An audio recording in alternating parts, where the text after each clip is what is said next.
about to have a great time. I'm really interested to see what team comps people have come up with since last week.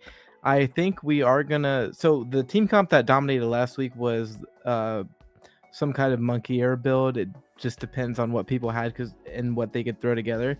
I think we're gonna see a lot more toxic monkey air, like the berserker and mystic.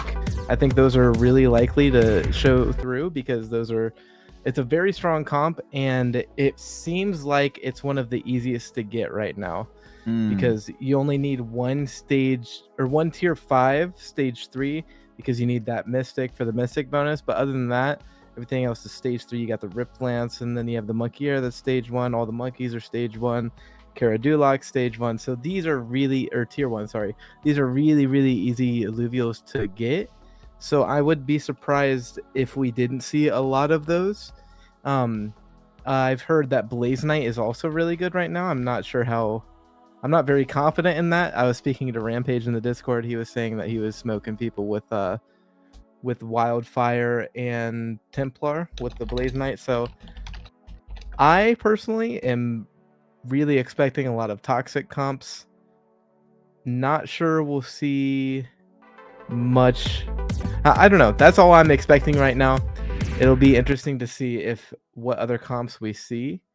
But if I remember correctly, the only thing that we really saw that really did a ton of work last week was the toxic monkey comps, and then also there was the Ramfire. But I'm not sure how strong Ramfire is going to be once people all have these full comps put together. We saw Verdant and a mixture of Colossus type stuff be pretty confident as well.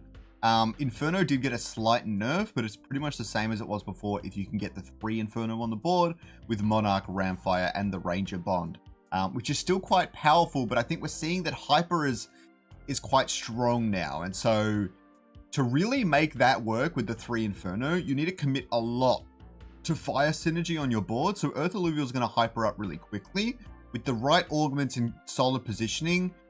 If you can get, for example, a big Earth Illuvial or like a monkey or something to avoid the Ramfire cast and go hyper, it's going to spell disaster for your opponent. Yeah, for sure. And it's even possible that a Rip Lance and a monkey are placed properly. It will just take out a Ramfire before it can even get its Omega off. That's also definitely a possibility.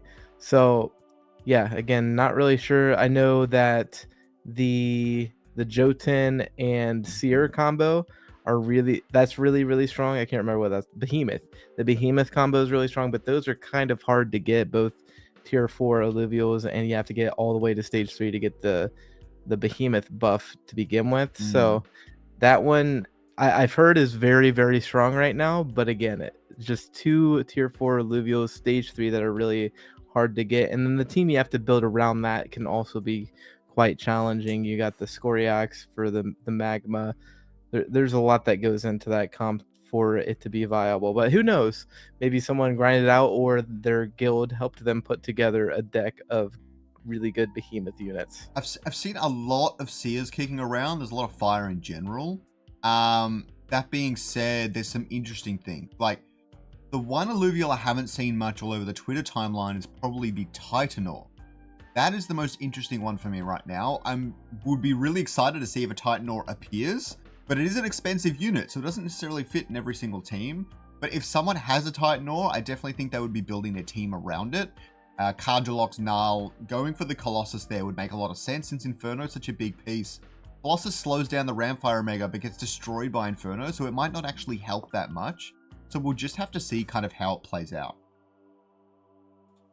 Yeah, even that Titanor even can fit into one of the monkey comps like we were talking about earlier. There's all just a bunch of different things that could go on. It'll be really cool to see. More importantly, I am drinking today. We'll crack one of these open. We are sponsored by Rain today, the sour gummy worm flavor. So like always, let me know what energy drink you are drinking on today. I actually love that one. I love the sour gummy worm one. That's like my, hell yeah. Outside of Red Bull, that's literally my drink of choice. Okay, I don't understand how anybody could drink Red Bull, but fair enough. This is a good consolation. I'll give it to you. At least you enjoy the rain drinks. They are apparently good for you. BCAA amino acids. You got coenzyme Q10. You got electrolytes, and I mean, what else could you ask for? It increases concentration, reduces fatigue, has your B vitamins, enhance or branch chain amino acids, and electrolytes. So if you're an esports athlete, I would highly suggest getting yourself a rain. Hop on down to the corner store and pop the tab and get some in you know what I mean?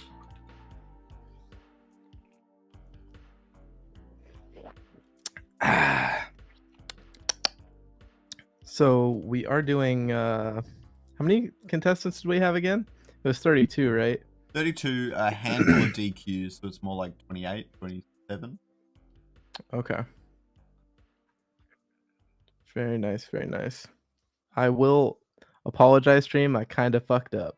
I was supposed to get a match and I failed. So my Send the apologies. message. But yeah, I typed out the message actually, and I just completely forgot to press enter. So it is what it is. Sour gummy worms are great. You're damn right they are. I love sour gummy worms. A little too much.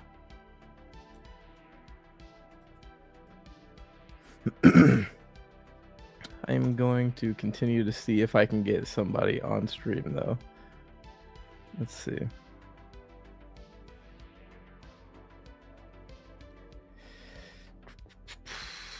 Bonhe already won one of the games in his series, as well as Soda and San Birdie.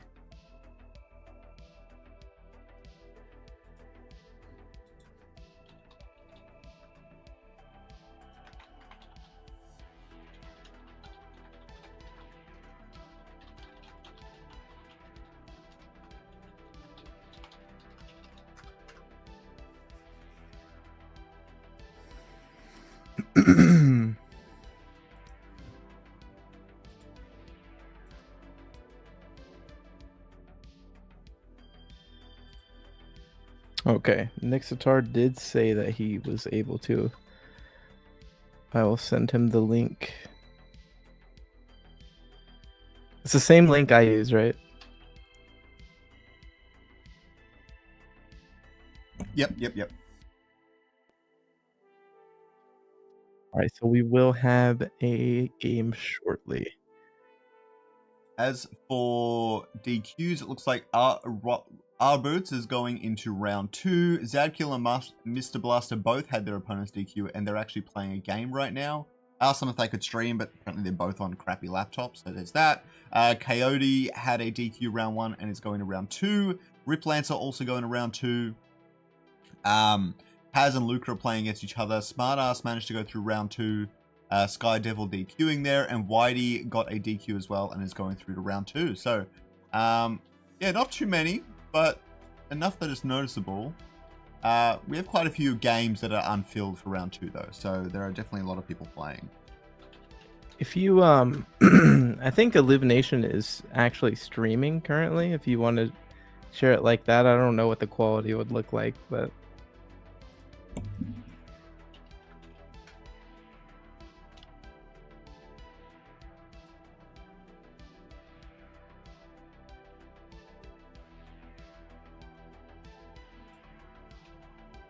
oh, Nixitar is already in here, so it doesn't matter.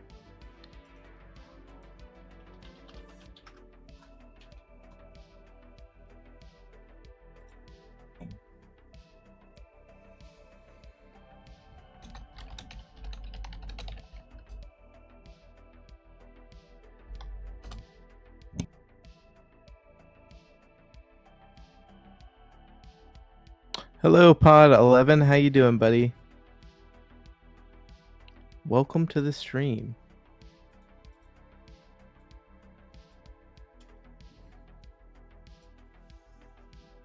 Again, while we are waiting to get this next game from Nixcar set up, make sure to like the stream and share it on Twitter, Facebook, Discord, wherever you can push it out so we can push out the great name of Illuvium and more importantly, Skoriax to as many people as possible.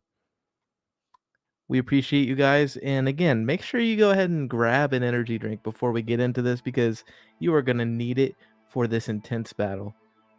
And we are into the first game. I do believe this is actually the second game, right? Let's see. Yeah, so Potate won the first game. This is so it's 1-0 currently. Second game of the best of 3. And here we go. We see this wildfire comp coming out from Potate right away.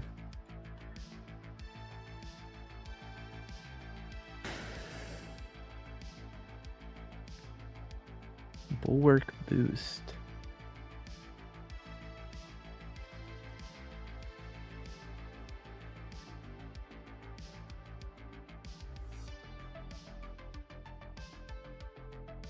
It looks like Nixtar has more of a kind of bulwark fighter comp.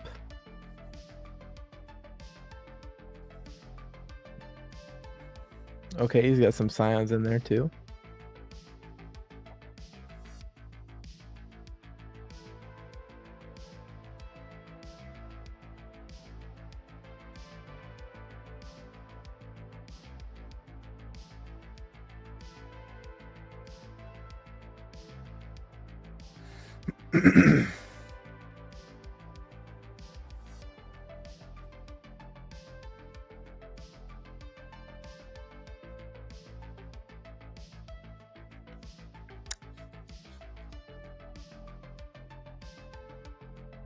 And Nixtar will go ahead and just easily take him out. Potate choosing not to play that first round.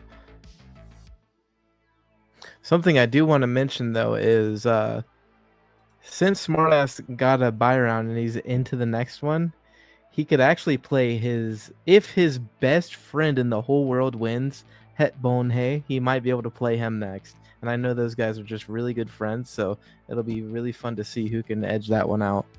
Nope.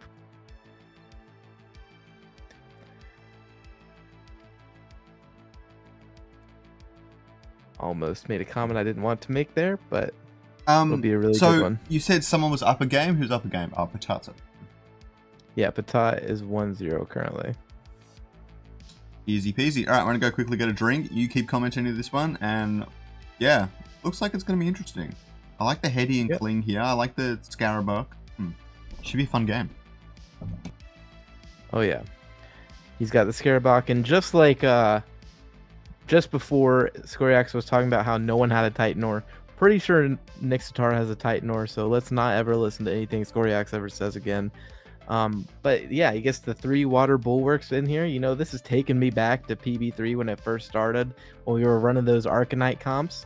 So let's see if this front line can, you know, stave off whatever Patat has to offer in this second round so that his scions can get off. But here we are. He does put in 3 nature. He's got the 3 rogue and 3 predator already. Very interesting.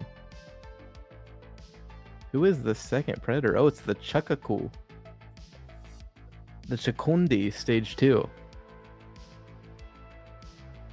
Okay, that looked like a very strong round 2. Very interesting. Very interesting. He had the 3 predator right off the bat.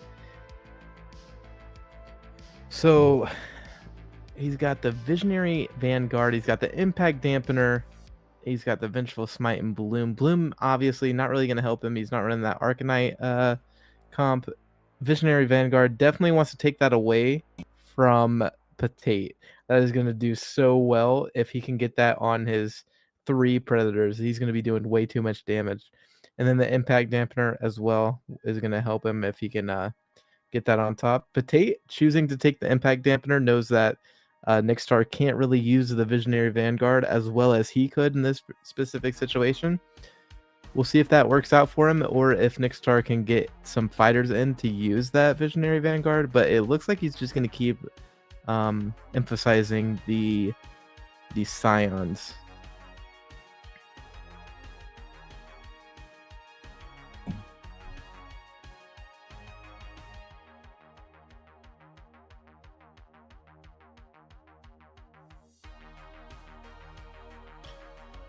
Again, make sure to like and share the stream around so we can get this out to as many people as possible. Appreciate you guys.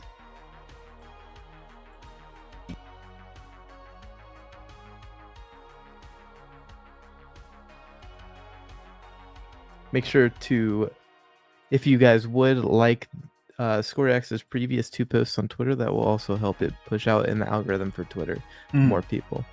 Oh, we're going to see the Invoker start to take shape. I wonder if he has an Ophisto here.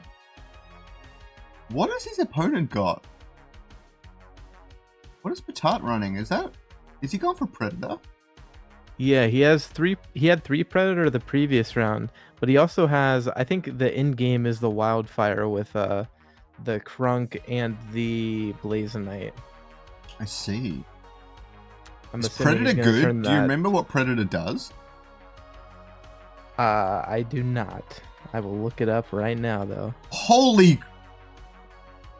Yeah, that pure damage is going to be really good on them.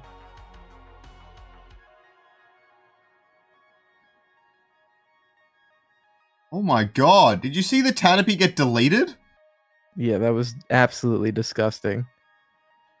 So what 3 Predator would give them 35% crit chance, 50 crit amp, and execute enemies below 15% health. So that would explain, and then you add the pure damage on top of that. That's pretty disgusting. Insane.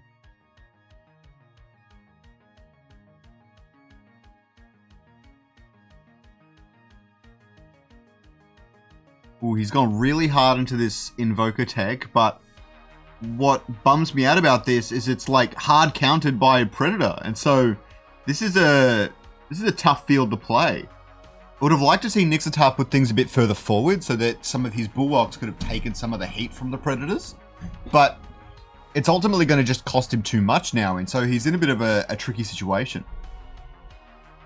Yeah, I wonder if this is the same comp Petite played in the first game of the series as well. You have to assume so, right? Clearly it's strong. Yeah, with the limited time that you've had to put decks together currently, and it doesn't seem like guilds are putting stuff together for this when it's an invitation for all. Not sure. I do believe he's probably going to make that Lynx into a water bulwark. That would make the most sense, I'd say.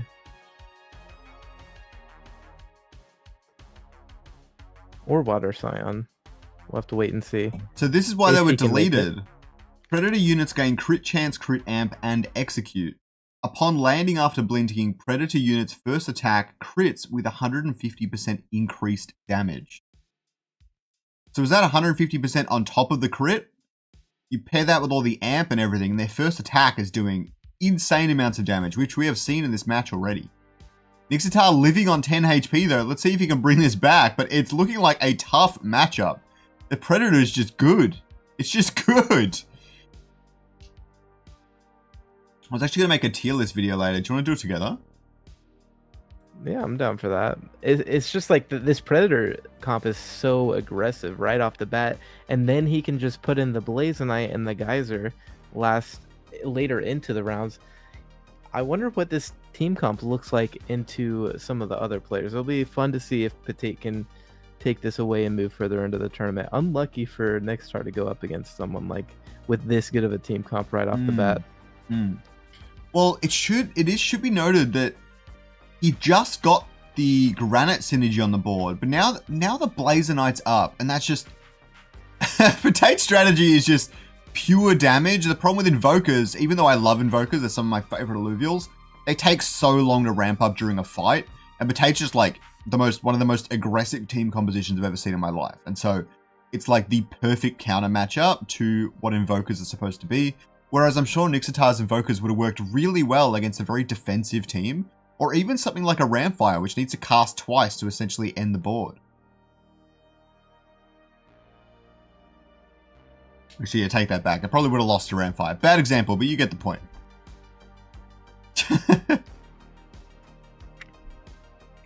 Oh, okay. I think he was expecting Nixitar to full board swap, which obviously did not happen. He didn't really get to maximize the Goliath's Galion's granite here, but both the daggers and the gorilla are going to move across the board to low health targets. And so he's going to be able to target when he needs to, no matter what. And with that low health execute, it's just so much damage. Yeah, nice try from Nixitar, but it's just that was a bit of a comp diff. I don't see how he could have won that in any universe. It was an intense battle for sure.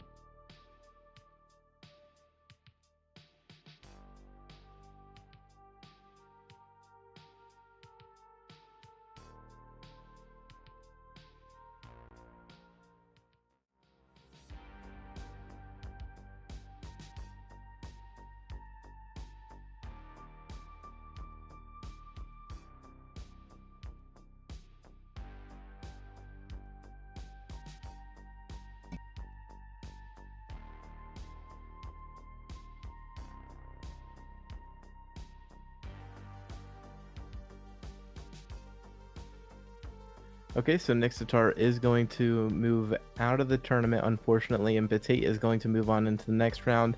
He will be facing Coyote. Looks like Caveman just won his series 2-1.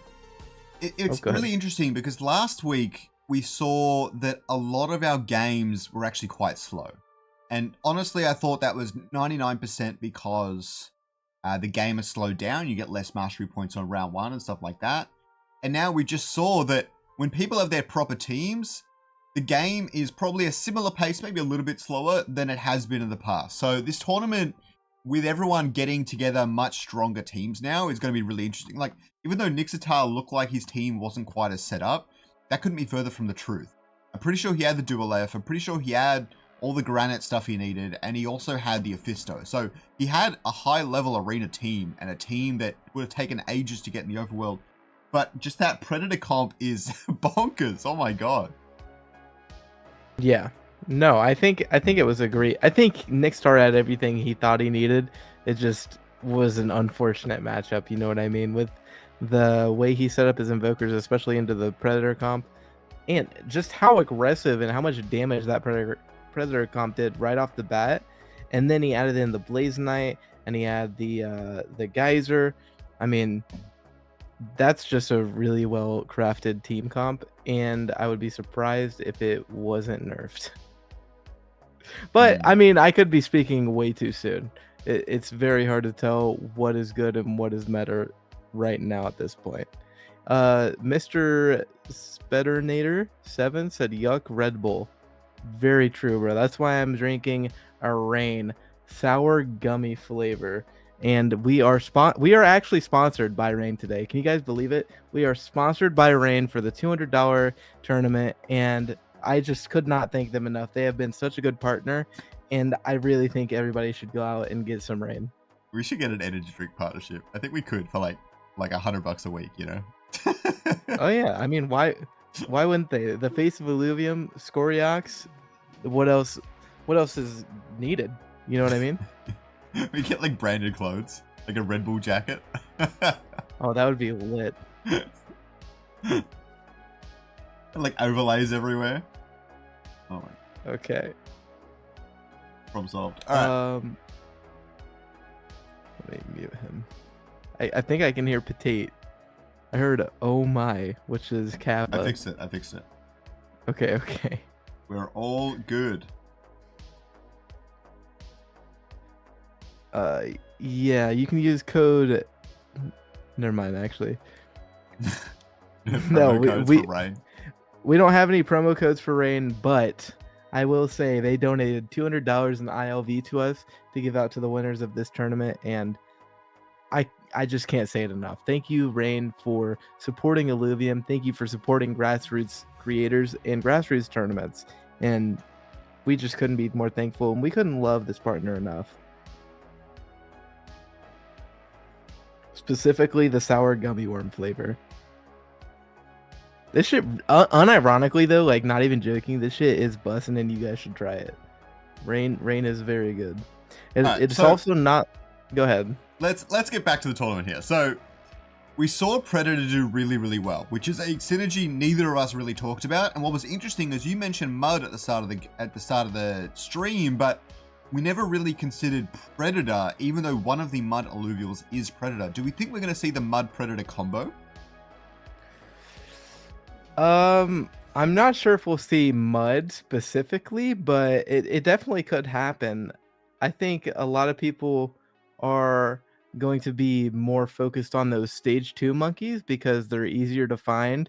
You don't have to level them up to level 40 to get to the stage 3, especially for a tier 1 unit. Kind of just feels bad if you're going to level something if you're going to level 3 alluvials up to level 40 so you can get the stage 3. Generally speaking, most people are going to do it on a tier 5 unit. So I personally would be surprised to see a ton of mud monkeys, but hey, maybe there's just like someone with a gorilla that's stage 3 and they bond it to their ranger so that they have like 2 mud, or if they want to do the berserker they could bond with monkey air to get mud ranger and mud monkey. So that I think would be more common, but I mean some of these people are just insane in the head and they're grinding out crazy hours in PB4. So I also wouldn't be super surprised if we just see a full-on mud deck. Absolutely. Yeah, it's a crazy round 1. I'm looking forward to seeing this round 2. So they're getting the game set up. They should be up with us soon. We're going to be watching Patat versus Coyote. Coyote had a DQ round 1 against Lord Urano, so he's gone through to round 2. And as we just saw, Patat beat Nixitar, so now we're going to follow Patat's journey for a little bit as we just see what this Predator comp can really do. We don't know if he has multiple teams, but I'm looking forward to see what happens.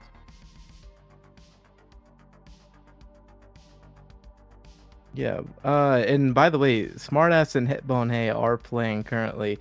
I know they're really good friends, so nice friendly rivalry will happen there, and another interesting matchup, fun one to see what comes out of it. But we are into the next game, so we'll go ahead and jump straight into this. And Patate running the same comp, and Coyote, he does have the Mud Gorilla, but it doesn't look like he has... He has the other muds. Yeah, Monkey was there.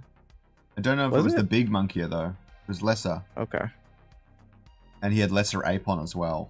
So I don't know if he can actually do mud, but I guess we'll find out. Yeah, very shortly here. Which one's the one that blinds everyone? That's the koala, not the panda, right? And the panda's Predator. The panda... Wait, I'm confused. I thought the panda was fighter. Yes, the panda is fighter. That's who he's got up right now. Okay. So, yeah. So the koala is... Yes. Predator. Correct. Yeah.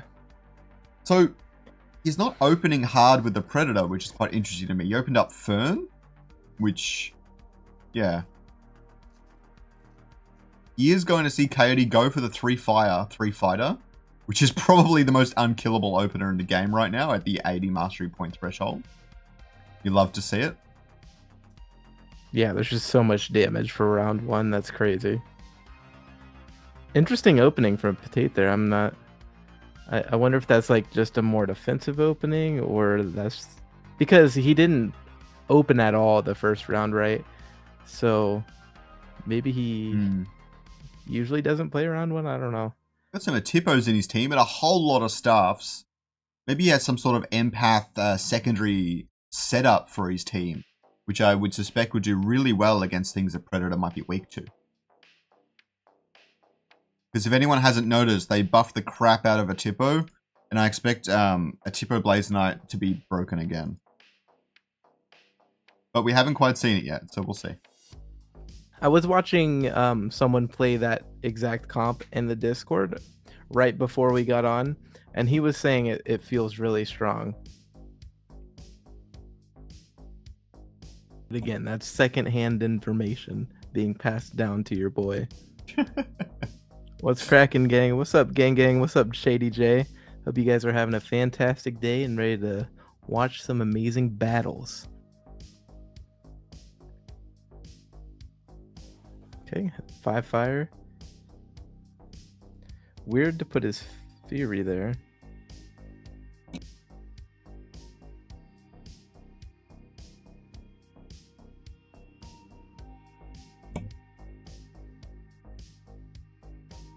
Oof.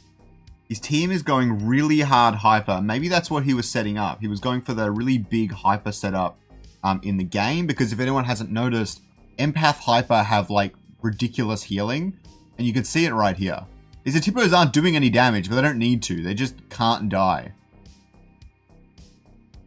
Yeah, if you see like the Mega from the Moth hit everyone and they're still healing. Yeah.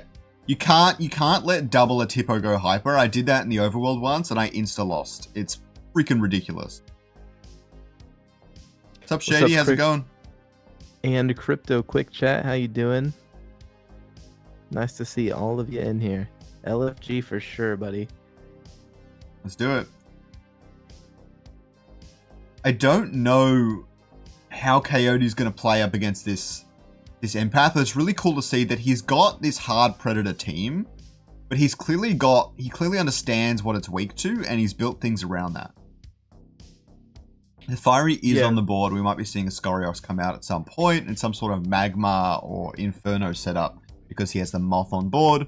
We've seen a lot of people show off their teams on Twitter with Magma and Inferno in there. I don't know if it's necessarily that good, but it's certainly strong. It's certainly got a lot of damage in it.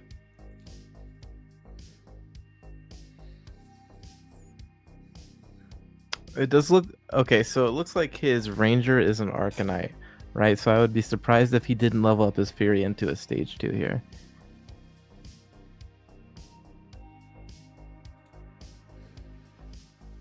His game looks like it's full frozen. Yeah.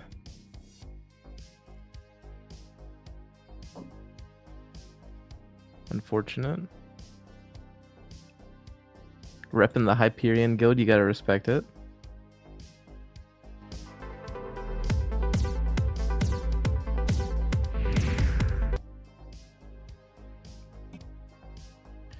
A little, yeah, that sucks because Petite was really starting to heat up there, it felt like.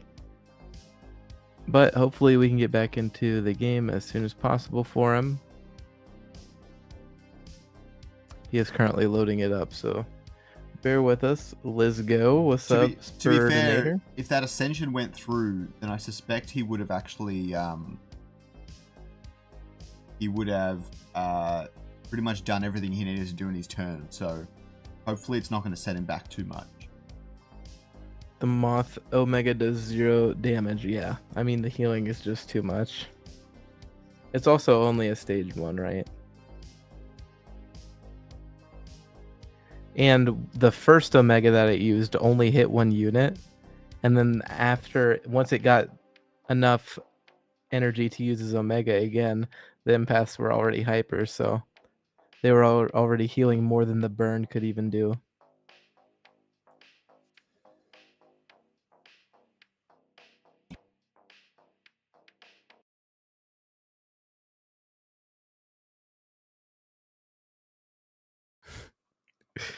Wooden PC? Nah, I mean, I think the game just it's a beta. Actually, I think it's a little bit wooden PC. We got a little warning on VOD Ninja that his CPU's overloaded for a hot minute. Oh, really?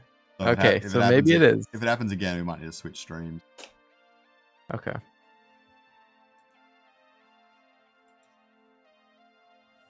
There's a lot of people that play this game on laptops, which I did not realize. I tried playing it on my really old laptop. Did not go well. Yeah, I have 2 really good computers, and they both get pretty damn hot when playing the game. So I don't doubt that it's very hard to play on a laptop. I don't know how anybody could even do that. Even on low settings, my computer's a heater. Later, boys. Jimbo, send me some Rain, please. Yes, sir. You already know we're going with the sour gummy worm. We are sponsored by Rain, by the way, again, just so everybody knows. They have donated $200 of ILV to this prize pool. They're supporting Illuvium and grassroots creators. You should too by liking the video and sharing it around on Twitter, Facebook, Reddit, whatever you use, and help support us and let's get Scoryax to 6,000 subscribers. So make sure you subscribe too if you're here and you're not subscribed. I'm like 20 shy. We're almost there. Next stop, Hey. 10K. Next stop, 10K. Next stop, 100K. Once this game goes into open beta, Scoryax is blown up, and he's gonna act like he doesn't remember anybody. He don't know nobody after that. He is almost back in the game, guys, just so everyone is aware. Just bear with us. This is going to be a big one. Everyone's grinding. Yeah, I'm really excited to see some of these comps that people are able to come up with. All right, we are back. Coyote with no hesitation, just went for it. Respect.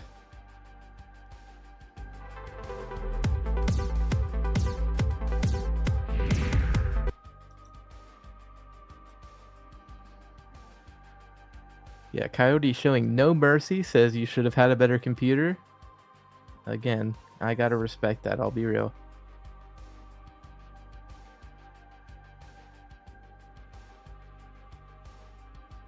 This is going to be pretty rough for Petite, though. I think he missed a round, and that's going to hurt him pretty bad because now he doesn't have the extra Ascension token.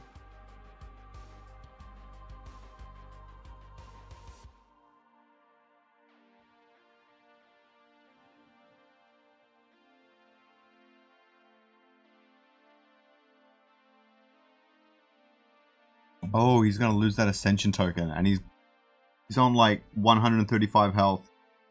Holy crap. If he loses this round, he could just lose the whole thing. Did he do a board swap? I didn't see. Yes, he did.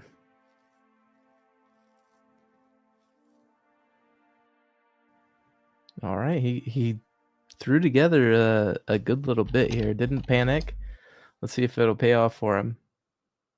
On the other side, Coyote has got his Gorilla up to the stage 3. He's got 5 fire, 3 air, 2 Inferno with the Moth and his Ranger. Looks like he did choose to move a few things around. The Chupacabra is going to lessen some of that damage. Nothing is attacking the Revo, which is, you hate to see it. He doesn't have Dust Synergy though. Batat's team looks good. Coyote seeing good right now. Full AFK for like 3 rounds. Probably did not expect this to happen. Holy damage. Yeah, that empath clump. Just too much.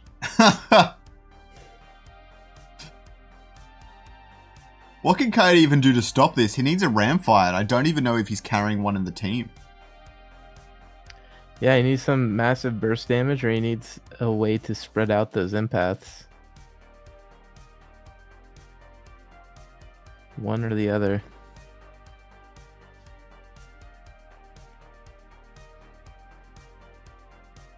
Sup fam, Zajac, what's up? Bucko boy be whitling, yo, how you doing, brother? We are on to round 6.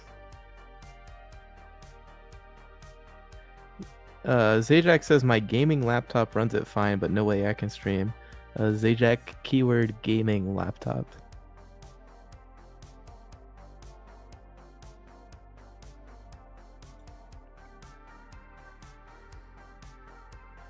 If it's specifically built for gaming, I'm sure it's okay. Doing a full board swap here, which I think is gonna maybe even take the win. He did pretty much half his health last round. I'm surprised so many nature Illuvials are on the board, since they wouldn't get hyper. So what's actually going hyper is probably the water links.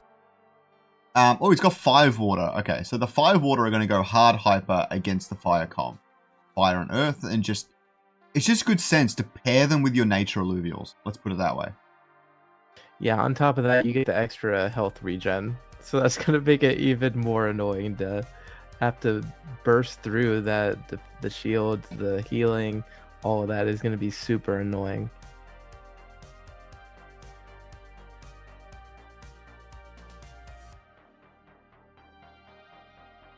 Upgrades his Crunk to Blotto, I believe, or possibly the other way around. So if you have a crash, you can rejoin the game still. That's pretty cool. Yeah. Yeah, they've always had that. It's really, really great. I'm going to say Ascendant Mode Arena is in the best place it's ever been in Illuvium's history. And I'm loving watching these games. So the team and the games have come a long way. So the Moth isn't stage 3, and so it's not traveling to the other side of the board, which is quite interesting because it actually makes for a better Omega since it starts on its own side of the board. That being said, it didn't seem to work out that great. Yeah, these shields are just gross. Yeah, those empaths are going to take you to town sometimes. Whoa. Take me into town and buy me a drink. They are going to buy you a drink. But what we can see here is when the Moth tries to travel to the other side of the board, there's actually no place to land. And so it stops really, really early since those units are clumped in the corner, which is a really interesting strategy to actually counteract how the Moth works.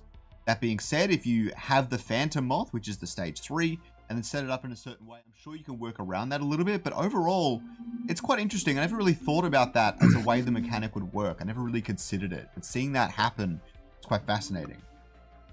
Yeah, I'm not really sure how I like that. I think that at least the burn should go all the way through. Maybe he shoots it out the rest of the way and then lands before.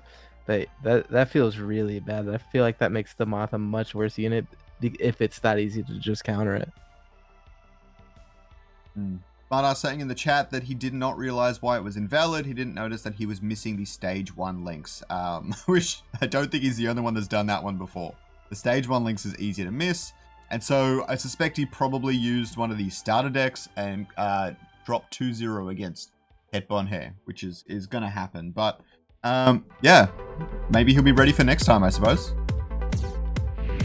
Yeah, what can you do there? That's just trying to figure out how the team builder works on as quick as you can. It just is what it is. Unlucky. It's a UI adjustment that I think they already know that they need to update that sort of stuff. Like, if it says team's invalid, it should give you like a list of reasons why. You know what I mean? So that will come with time. Batat is going to throw round 1. But Coyote playing around it quite well, not dropping a whole lot onto the board, just doing a Bond and a Gorilla. Although the Dagger's Ranger, oh my god, going to take out the other Ranger and prevent some of that damage to his drone health. Yeah, preventing a little. That's why you never play no weapon on your Ranger, because you can just take it off the next round, and you could potentially take out 1 or 2 of the other opponent's units, and every amount of health you can keep matters. Never just use just your gun, especially on round 1.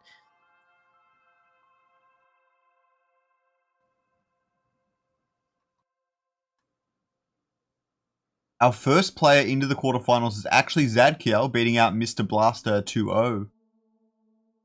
Mr. Blaster and last tournament did well. And Headbone Hair as well, taking out Smartass 2-0. Quite a few games in round 2 going through at the moment. We're going to see Paz still in round 1 for some reason.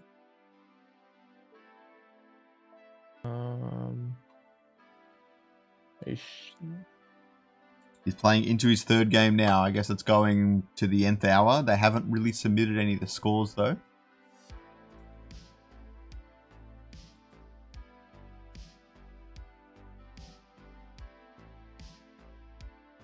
I'm sure they'll get that sorted soon. I'm gonna give him some leeway. That might have been my fault.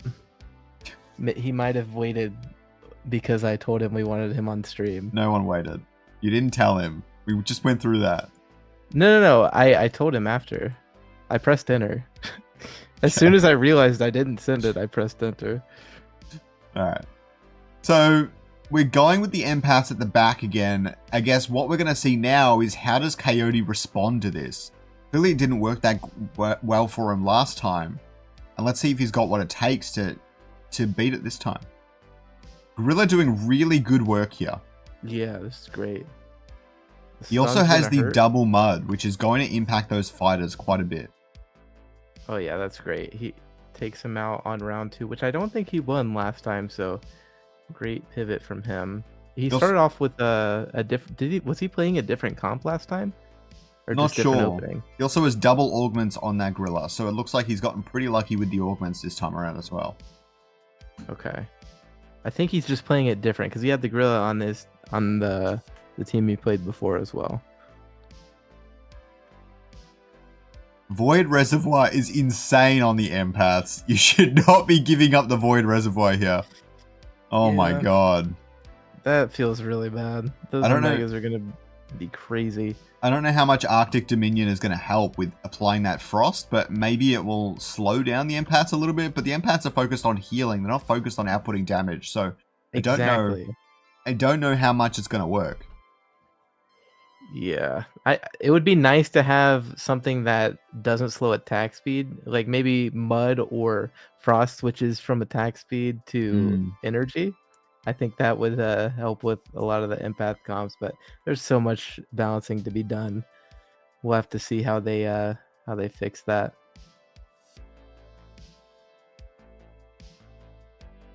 He's not dropping any augments on the board yet. Really waiting to see what he needs, I suppose. But honestly, I'm surprised. I would be expecting him to drop that sort of stuff on the board ASAP. Yeah, especially losing the first 2 rounds. But maybe he's just so confident he wants to, this could possibly be some mind games, lure Coyote into playing in a way that he probably shouldn't. But goes ahead and drops him down as I'm saying that.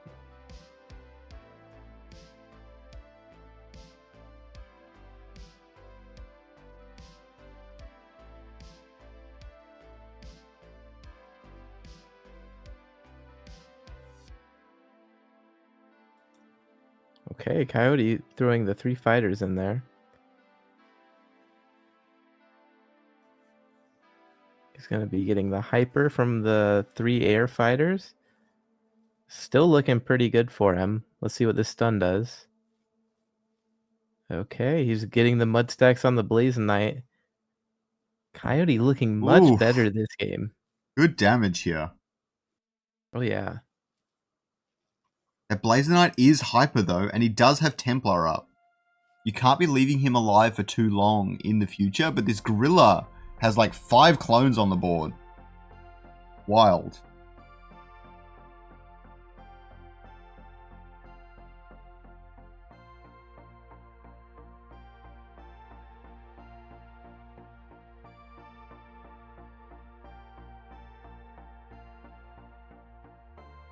We are going to see that Virtuous Lynx maybe come onto the board. Yeah, I'm surprised he didn't get the biogenic suppressor too, because that would have decreased healing for Tate by 40%. Instead, he gets the guard drain, which I think only lasts for the first 10 seconds of the round.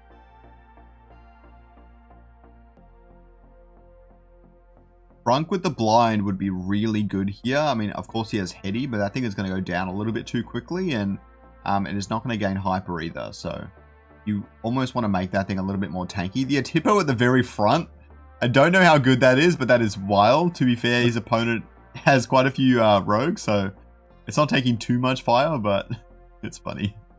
I think he's just trying to find some nature units to put in so he can combat the hyper that the air units are getting. Yep.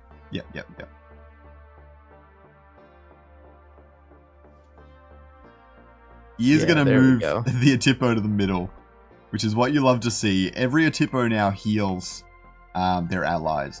And with Empath and everything, they heal even more and they provide shields. There's a lot of healing happening here. He's also got the Wildfire synergy up and running. 5 Empath, 3 Bulwark, and 2 Templar, which is just good. The Crunk is going to be able to cast here and blind the entire enemy team right before it goes down. You can see how long it's lasting just from that blind alone. Yeah, you got great value out of that Omega, but I'm not sure if it's going to be enough. They are tearing through it. It looks kind of close. A Tornado is a really big cast, but the damage is good, and the Gorilla clones causing a little bit of issues here. Ooh, it's still very close.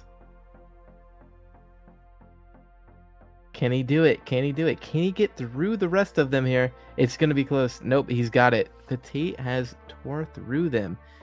He built up a wall, and he had just enough to keep that Blaze Knight safe so that it could just pick things apart from the back. We are going to notice that he has Rye on the board. Now, for anyone who doesn't realize, Rye actually also has a blind that works quite similar to Crunk's. And so, that's the initial thing I thought of when I saw Rye's ability and kit. He's got a lot of blinds on the board. If he can keep Crunk alive for longer, and then Rye is also at the back even though it's a fighter, he's just stacking blinds while he's stacking heals and literally just trying to disrupt his opponent so the wildfire eventually eliminates them. Ooh, that's a very good point. Good catch there. Now is Rye, what is its stage 3? It's also Templar, so he would get the 3 Templar if he upgrades it. Oh no, wait. What is its affinity? Shock. Oh, okay, yeah.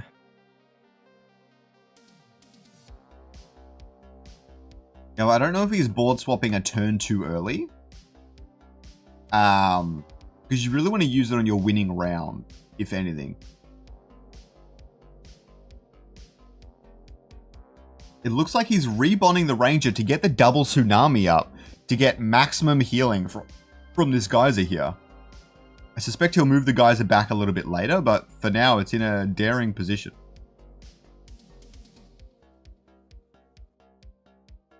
The Grocko in front, that Geyser will not go down very quickly, and the Crunk will be doing some good blinds here as well. Yeah, that Geyser, if that Geyser casts a second time, he's in trouble, not to mention the Staff is actually going to be getting energy faster as well, and will likely be shielding his allies really quickly as well. I was just about to say that. I think the Geyser is going to get his Omega off, and then once they get through that Water Grocko, they're going to just start making his energy go up even faster. Oh, you can see 2 casts within like 3 seconds. Oh my gosh, this does not look good. He can't even get through the stage 1 Water Grocko. That's rough. That's tough. Question is, does Petite swap sides twice? You know what I mean? Yeah, just to throw him off again. I could definitely see that. And it would probably work. Like, who's like a madman enough to swap twice in a row?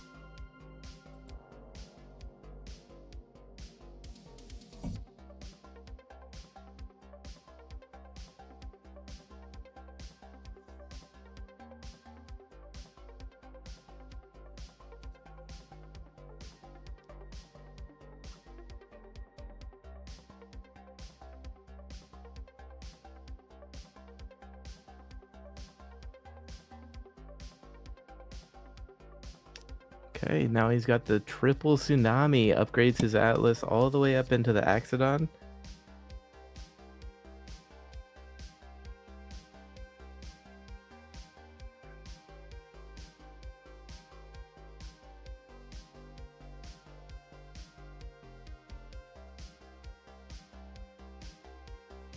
Petite's board looks just so strong right now. It's just Wildfire, Templar, Tsunami, Empath, Bulwark. He's got one of those perfect synergy setups, pretty much. He's got every synergy complete quite well. 5 Empath and 5 Water is a deadly combo. 3 Tsunami. There's just so much here, and plus he's got some really great utility in the blinds on the board. This is an S tier comp. This is equivalent to your Phantoms and your Ramfires. Although Ramfire would probably swamp this one in particular, but it's on the same level and it probably beats everything else. I don't know how you stop this thing.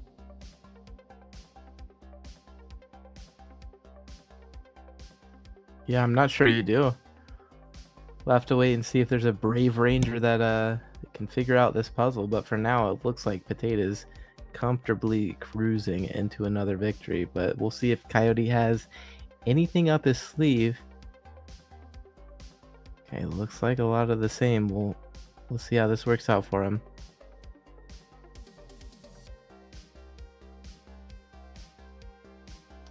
The shield on the Axodon, and he has... That's just gross. That Moth is just not going to be able to do enough damage. I don't even know if he has Inferno up.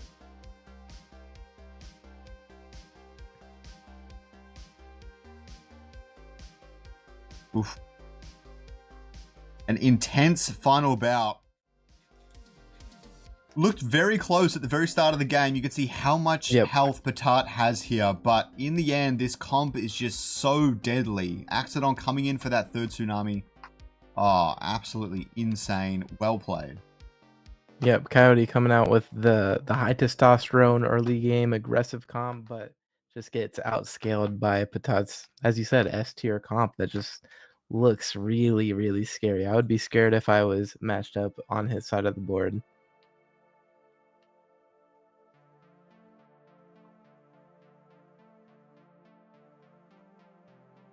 So Patate takes a quick 2-0 into Coyote.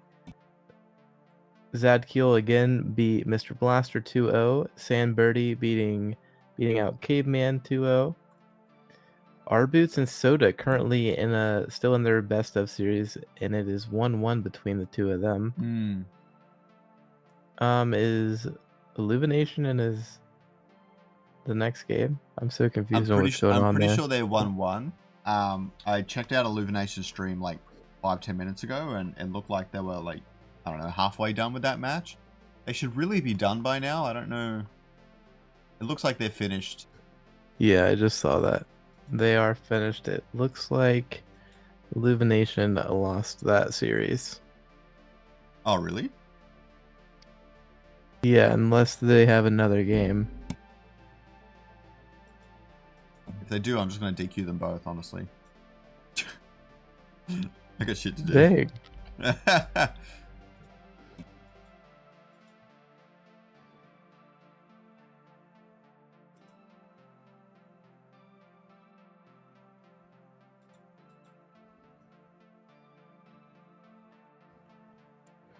Okay, yeah, Illumination's going into the overworld, so I'm assuming that they are out.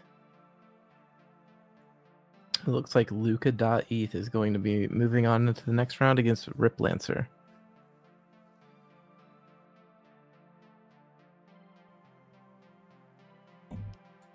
They reported game 1 as a tie. I didn't even know that was possible.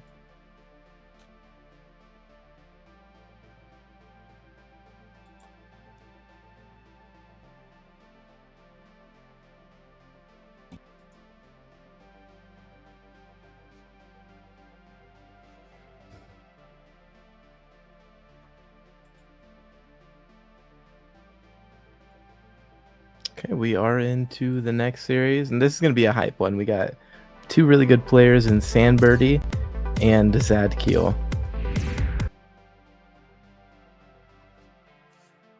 Zadkiel actually has that double behemoth comp. He has the no Scoriox for the magma, but he does have the slash in for the extra frost. We'll see here what Sandbirdie has in just a second.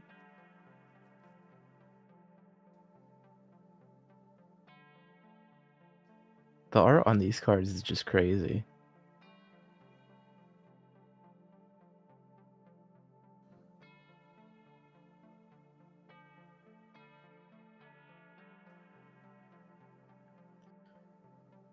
Okay, it looks like Sandbirdie is going to be playing some kind of variant of this Berserker comp.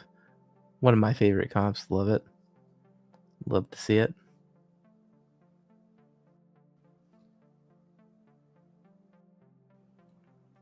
I'm a big bruiser guy in most video games, so fighters are I'm all about them.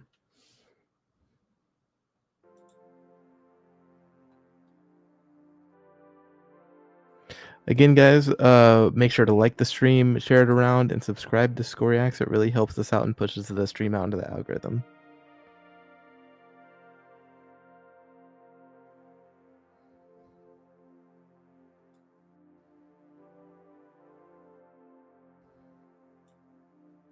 Yeah, Jamie, it's gonna be so much fun when open beta comes out as well, and everything's on chain and all of the units you use in arena. It's gonna be fun.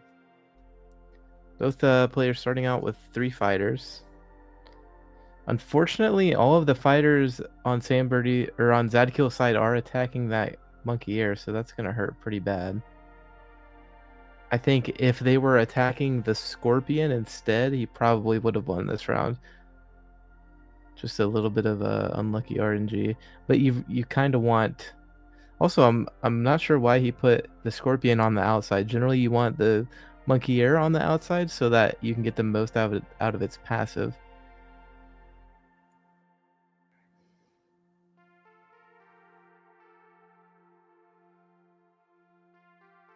And by its passive, I mean the little second attack. Every second attack, he does a 150% damage in a cone shape. Oh, it's so good too. Because if Oh, he I crit, love if it. he like, there's so many things you can stack on that attack, which is really funny. Because if you stack a crit on that attack, then it gets bonus damage. And I believe berserkers not only increase attack speed on their third attack or whatever, but they actually get bonus attack damage on that attack as well. And so when the three come together at once and he has some like crit amp and stuff like that, it can do some serious damage.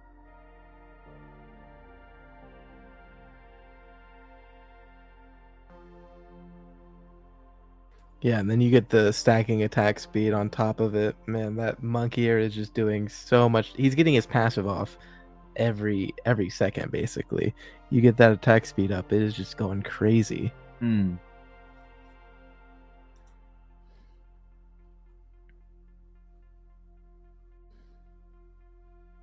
Okay, Zadkiel now has double behemoth on his side. See how this affects the game. Sam Birdie does have his monkey ear in a decent spot, but now it's getting moved on to by the Jotun. That's going to be unfortunate, especially with the Cardillo moving over before it uses its own mega.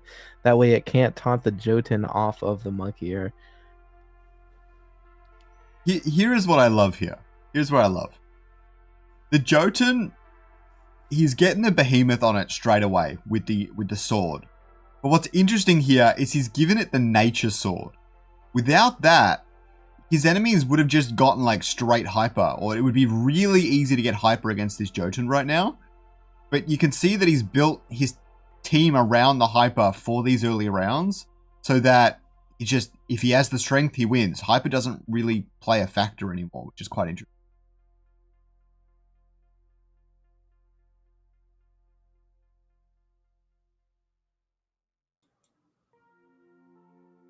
Yeah, that's a good point. I didn't even think about that. I was actually wondering why he was using that nature sword.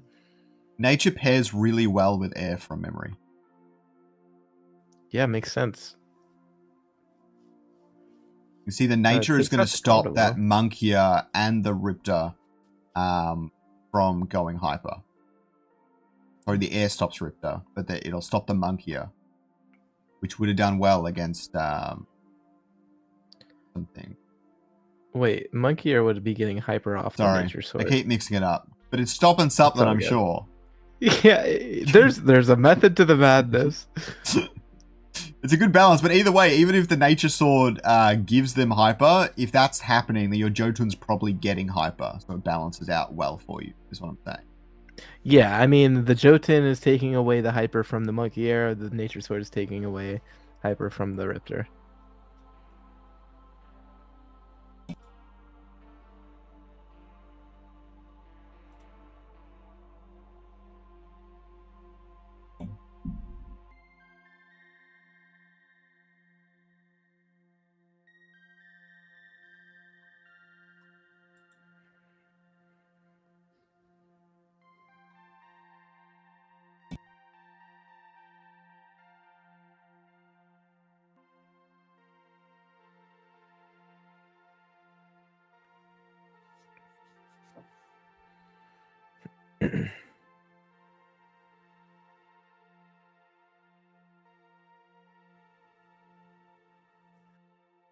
Okay, good adjustment from Sam Birdie. He has the Cardillo being attacked by the Jotun here. Monkey Air moved around to a decent angle. That Archie's in such a good spot, managing to heal that Monkey as it wraps around. But God, yeah, Jotun is such a good Illuvial. God damn. It really is. It's crazy.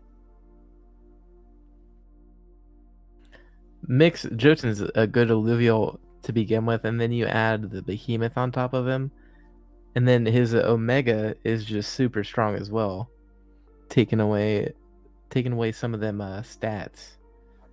Yeah, most notably attack speed. He's the only Illuvial in the game that can steal attack speed from an opponent.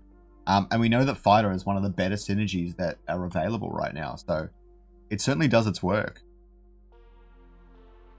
Sam Birdie gonna have a bit of a increase in his power now. He's got the triple toxic and now has Berserker due to that Rip Lance.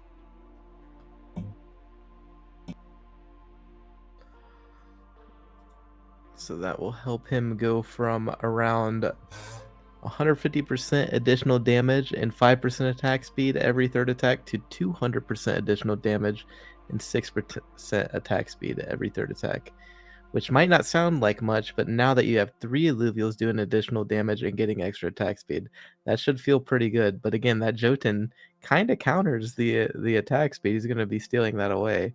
So we'll see if they can set something up to where that this Jotun isn't making as much of a difference, but it's not looking good so far.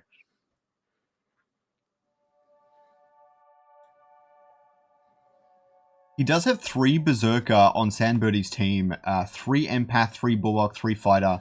Overall a great combo, and he's got the Toxic coming. I personally think Toxic is actually one of the better synergies all over again in this latest patch, just because those 2 Illuvials are one of the easiest to get. So it's great in the overworld. I don't know how it plays out in Arena, but it's definitely reliable. That pure damage is probably like one of the most powerful things you can apply to your team in this game's current state. Unfortunately for Sam Birdie, it doesn't look like he has the geyser, so he's stuck on 4 nature, where if he took the door out, he would be able to have the 3 water and an extra bonus on that buff. But got a good heal out from his Archie. What Sam Birdie needs to fix is he cannot be having that Caradulox be taking heat from the Jotun straight away. Jotun is a tank killer because of the way Behemoth works. And so you got to be careful around that. You want to be maximizing that toxic damage, especially against such a team that's healing so much. Yeah, that Rip Lance was stuck on the geyser for way too long. They got a lot of value out of that. This is going to be close though. I think Sam Birdie has it. The Rip Lance stacked really good attack speed the entire time Jotun was slowed down by the team. Jotun is taking a little bit too long to cut through things. It's cutting through Caradulos just fine, but everything else is having a little bit of trouble.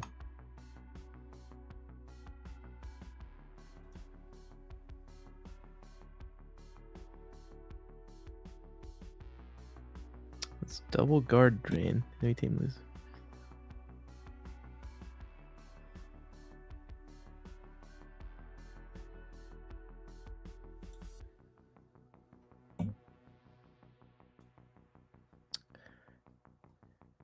Okay.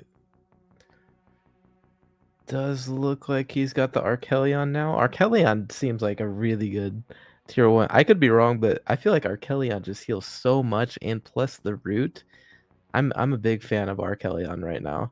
Maybe that'll change further into the tournament, but I feel like he just heals so much, and if you can get good positioning, it feels like it comes in clutch pretty much every round.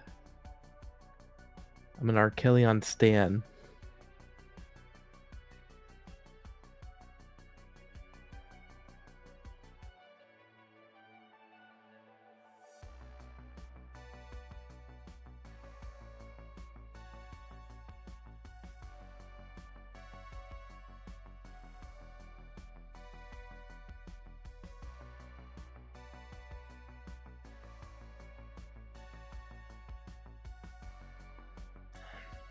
Something I completely missed, by the way, is he has the tsunami augment on the Jotun right now.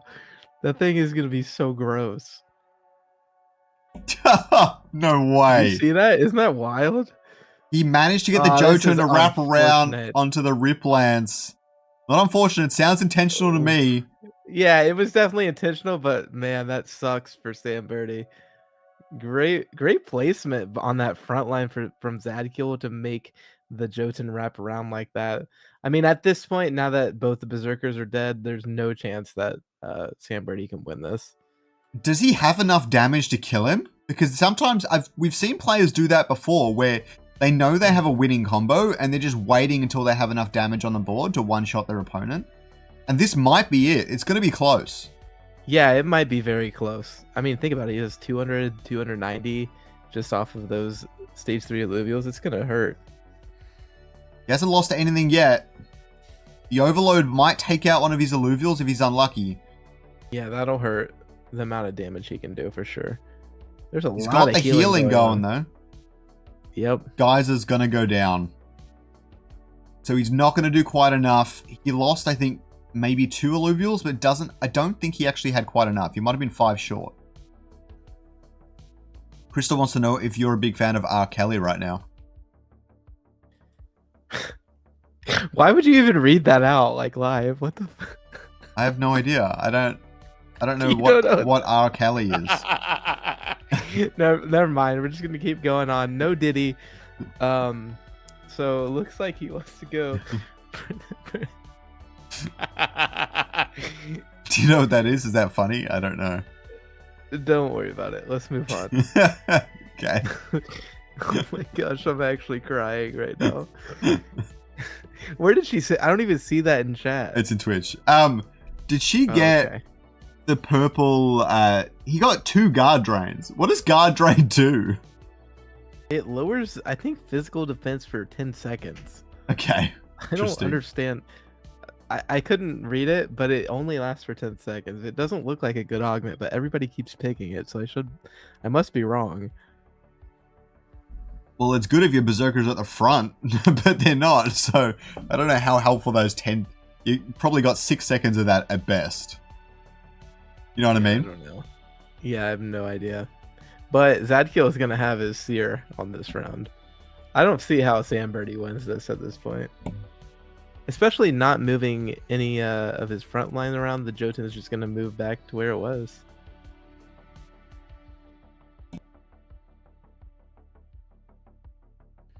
Now you see he has the triple behemoth. This is going to be strong.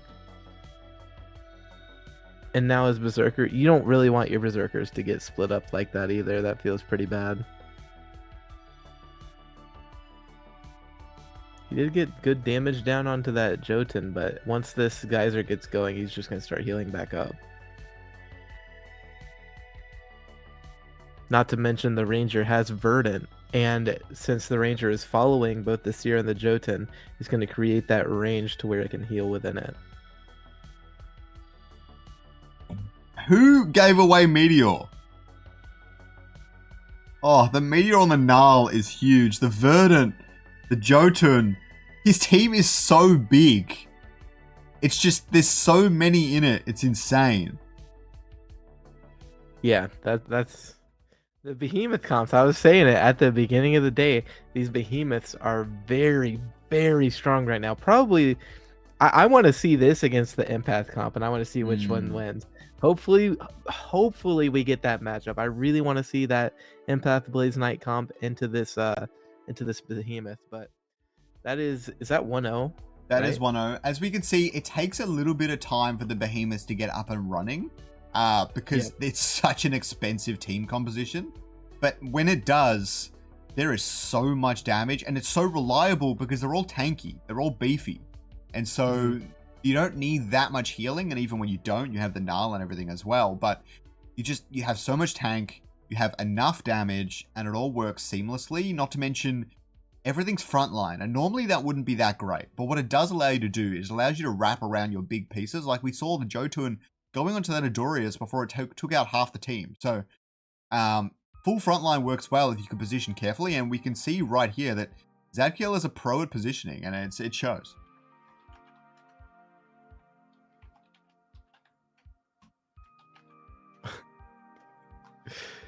We are about to get into this next game. Pause, no Diddy, you're damn right.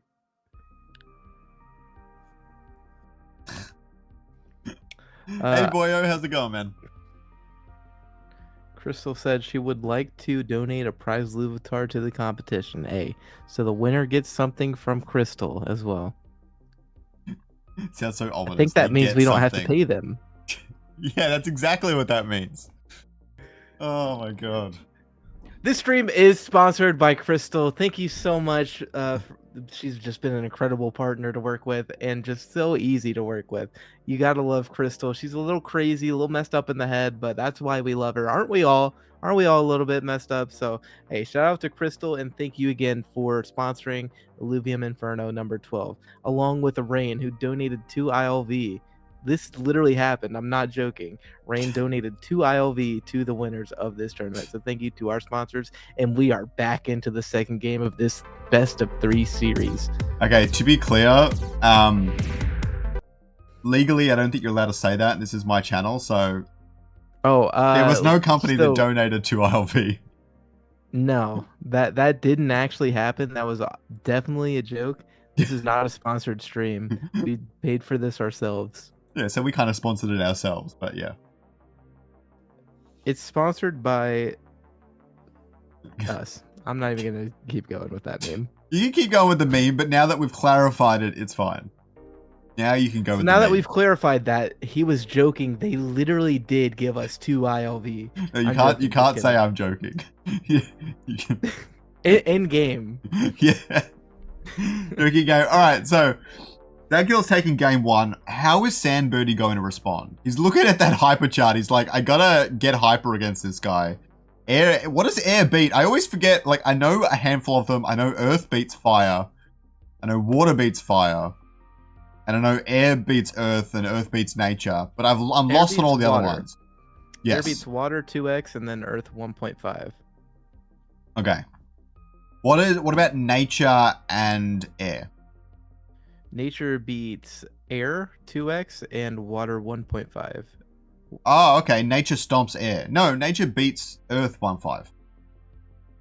No, earth beats nature 1.5. Sorry. Yeah. Because in Pokemon, grass beats ground, so it's hard for me to wrap my head around it. Yeah, that is kind of weird. It's fine. It's just some. Aaron explained it once, and it seemed fine. But it's just hard to get used to. Anything makes sense. You just have to do the mental gymnastics. But we are back into the game, and round 1 is the same thing. Monkey going down. God damn. Meowl OP. Yeah, I remember last time I said I think that they would have won if the monkey ear didn't get targeted. I was incorrect. Yeah, that hyper Meowl attacks so damn fast, the fighter. That's actually one of the bigger changes that happen with Hyper is Hyper is now based on your dominant synergy, and they made the fighter Hyper really, really good. They get a lot of attack speed, and that's the one thing Behemoths need. So Behemoth, kind of average on its own, doesn't actually have that much output. A Behemoth that's Hyper, insanely broken. Like, will outdamage your entire team on its own. And so it's crazy juxtaposition there. The same goes for Hyper Berserkers. So you've got to really play around that.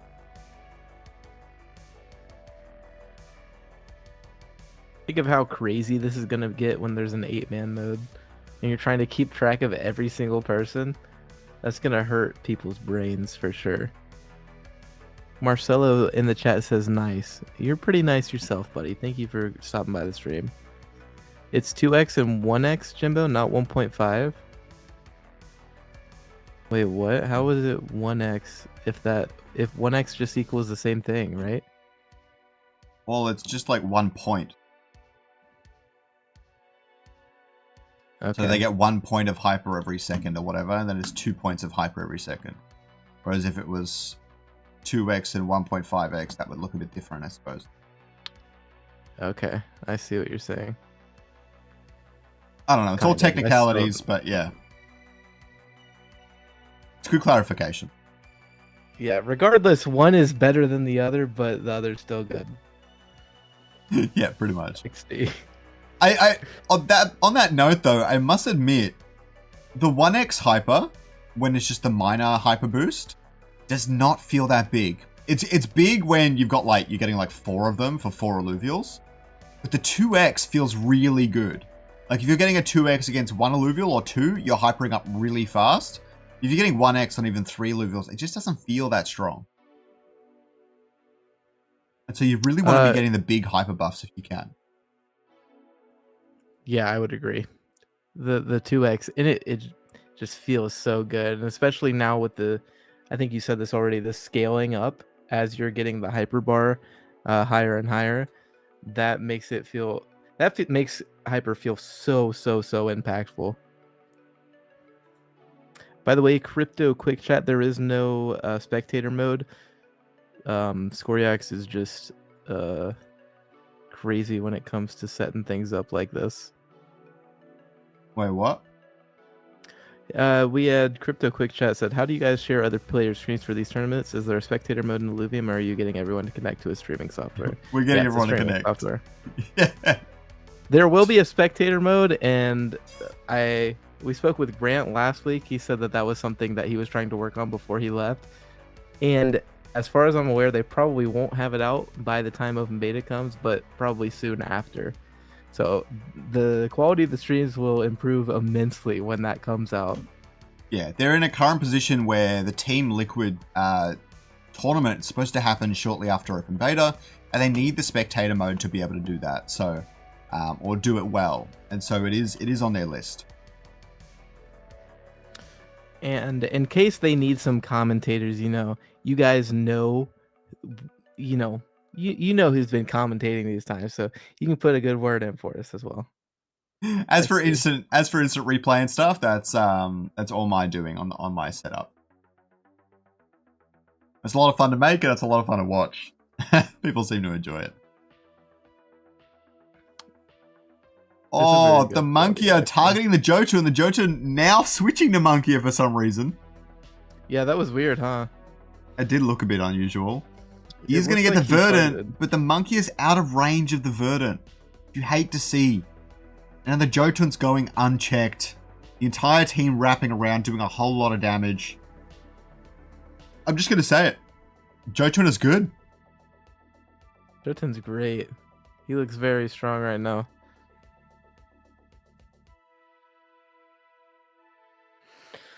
Oh, this is looking not very good for Sambirdie once again. Oof. I'll be honest. He doesn't have many chances now. He's got to either try and hold on for this round or just try and come back right here. Thorns would be pretty big. I'm surprised he's not looking at it. Drops the target's attack speed, also very good. On the Monkey that's going to target Jotun, going to drop Jotun's attack speed. But as we see, that Geyser's probably going to come out in front anyways. So I don't know. It's going to be easy to counter later, is my fear. So we'll see how this plays out. Yeah, that's a good catch. And it's not like he has Mud. If he had Mud stacked with that, that would be insane. Dropping Jotun to 0 in like 2 attacks. Yeah, especially if he had like multiple Mud. Like if he had a Gorilla as well, that would help a lot. I think he can actually get Mud if he wants to with the correct bond and everything. I don't know if that's on his mind, but I would definitely be considering it, at least for this next round.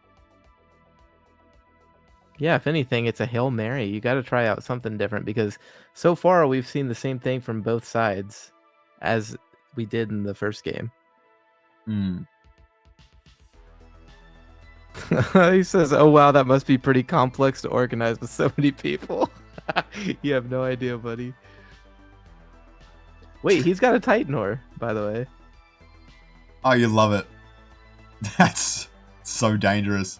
That Titanor going to cast straight onto the Riptorus. On everything in the front line, except for the Monkey Air. That was great. That thing has, like, the best tank legendary augment in the game right now. Titanor's unkillable. That Monkey Air is healing him right now. Yeah, it really feels like that. That is a savage round. It looks like Zadkill is going to take game 2. Goodness gracious. The Titanor just lining it up perfectly. The Jotun just taking out everything. And the Berserkers from Sambirdie's side getting split up. Not a good thing, but I'm not really sure he could have won this regardless. It's just too tanky. The thing with Toxic is it does pure damage, which is great. but it can't actually break through Verdant. It just doesn't do enough damage to out-damage the Verdant healing. And the Berserkers just felt a little bit lackluster. I don't know if they needed to go hyper or whatever, but it just didn't work out for them all that great. Yeah, what can you do? What can you do? I mean, again, like I said, we're going to be seeing a lot of these Berserker comps because they're easy to get. But people with those Behemoth comps, people probably even with the Blazonite are going to, it looks like, outperform those monkey comps. That's what I'm gonna call it. I like the ring to that. They're gonna outperform the monkey comps. We are seeing, okay, so it looks like Zadhul, 2-0'd Sandbirdie. Let me refresh this page. Soda and Zodiac are currently in their best of 3. I must and admit, Hetbone, we haven't had this many 2-0s in a tournament in a very long time. That being said, we're having people that were 2-0ing people and then losing 2-0, and so it's interesting. I think the reason that is, right, and I don't think this is going to be a surprising take, I think it's just some people have played Overworld more than others, so they have better team comps. Like these easy to get team comps that just aren't as good are getting heavily outperformed by those who've spent more time in the Overworld, it seems. I don't know, chat. Let me know if you think the same, but that's what I'm seeing, especially with the Behemoths. I actually think it's a little bit deeper than that. I think everyone has a pretty solid team comp at this point, some a little bit better than others, but everyone's got a pretty decent thing. The big difference is I don't think some players have actually practiced their comps enough yet, or built something they think works, because there's no testing ground here. There's no one playing ranked yet because no one's built up their teams and there's only limited players in the testnet, and so they're not really getting the chance to practice. And so some are practicing with their comps, or they're more familiar with what's going to work well and what's not, and others aren't. So I think there's an element of that as well. Yeah, that's a great point. And I think we're probably still going to see some mud comps. It'll be interesting to see if that gets eliminated out of the tournament the further we go, as we have seen both times people have tried the monkey comps, they have lost.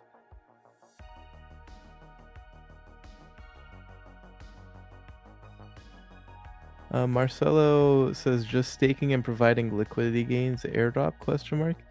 I'm not sure what you mean by that.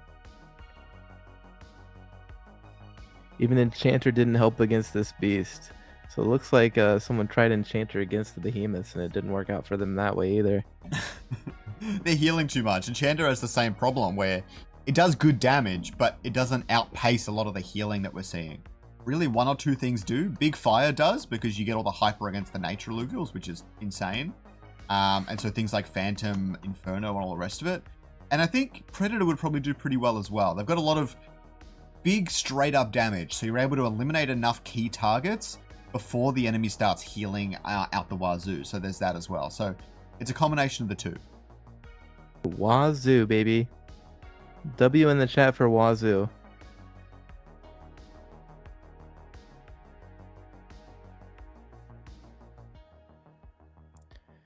Okay, we are getting into the next one. I believe this is another semifinal, right? Yep, we're going into quarterfinal game 2. Cool. So again, like Squarex said, this is game 2 of this best of series. This is Hetbone versus Bart. Hetbone is up 1 game currently. So this is game point for Hetbone. Are you sure you want... Hold on, I gotta message you something. I don't know where you're gonna message.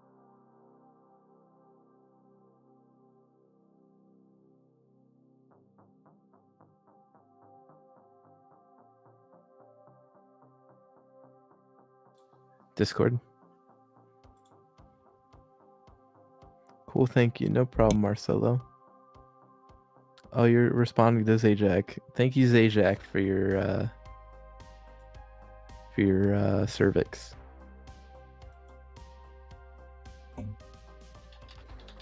Looks like Hetbone is going Big Earth. Got 2 T0s on the board. We haven't actually seen that many T0s today, or at least not this many. And I'm loving the Tatopy as well. It looks like he has a dash in the back, so he's got Steam set up. It looks like he's got some sort of Steam invoker thing maybe building up. I'm not sure. It looks fun. Yep, he's got a dash bash. Was Hepburn the one that coined the 7 Scion crap? Yeah, I think he's got a lot of fans for that specific reason. Hey, look, it's another Berserker comp, by the way. Here we go. That Riptor is going to be hypering really fast. Fighter hyper is good, but he's going up against the Doka who has the disarm. I believe the Earth Doka is the only Doka with disarm. I would really love to see disarm on every Doka, honestly. Yeah, I feel like every tier 0 doing something slightly different actually just is a little weird to me. Yeah, and then they changed it for a Tippo. Now they all heal. Or they all do whatever. They changed it. They all have their own separate abilities, but they mostly do the same thing. Yeah. Would like to see an Arcanite team. I agree, but that is kind of a hard team to put together because you need Scoriox, you need the Phosphorus, the Lura. That one's a little bit easier to get, but yeah. I guess you don't need the Scoriox. You could just go for Fire. Cervix is French, being in the military twice.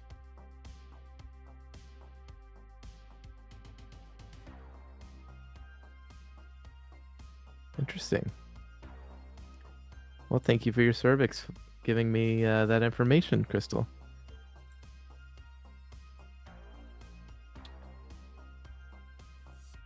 Bone Hay taking out the Furiax, and I wonder if he's running this Earth comp because of the strong fighter presence in the meta right now. Ooh, Bart going in with the foe. Interesting. I've never seen that play before. We'll see how it works out here in just a second. Ooh, that Earth Croco just got stunned out of a major stun. That would have been really big for Hetbone Hay. Unfortunate. That might have won him the game, really, because he would have been able to get this TNT Omega off, and his Furiax would have been able to use his empowered auto attacks with his Omega to get that front line off. Unfortunate. You're gonna give up. Oh, Light's Chosen and Meteoric come up. You don't want to see that. Honestly, I would consider grabbing Steam Imprint, but then if he gets both, Lights and Meteor. Omni Surge also huge on Omega. All allies gain Omega power. Big for the comp he's clearly building. Even Firiox benefits quite a bit from Omega power, so this is crazy.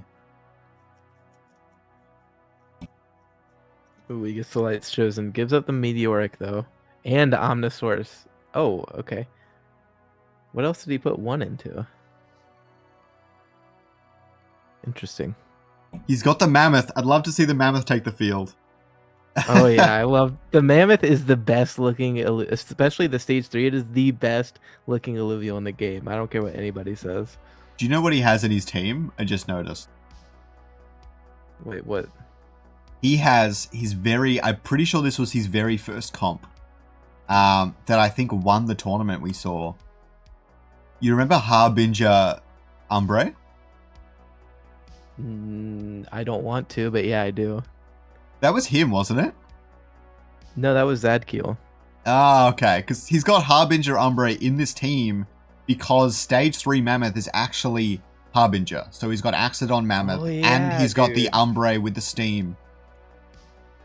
I was actually wondering if someone was going to run that, but I forgot to talk about it.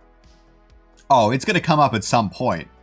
But things have changed since then. Before, the way you triggered the Harbinger onto something you intended for was either through intentional augments or from the Steam synergy. But now we have this interesting position where Scions are actually going to gain Omega power the more hyper they gain. And so what's going to happen is, unless you know what hyper is going to happen on the board, you're not going to be able to have a very much control over what's going to benefit from Harbinger.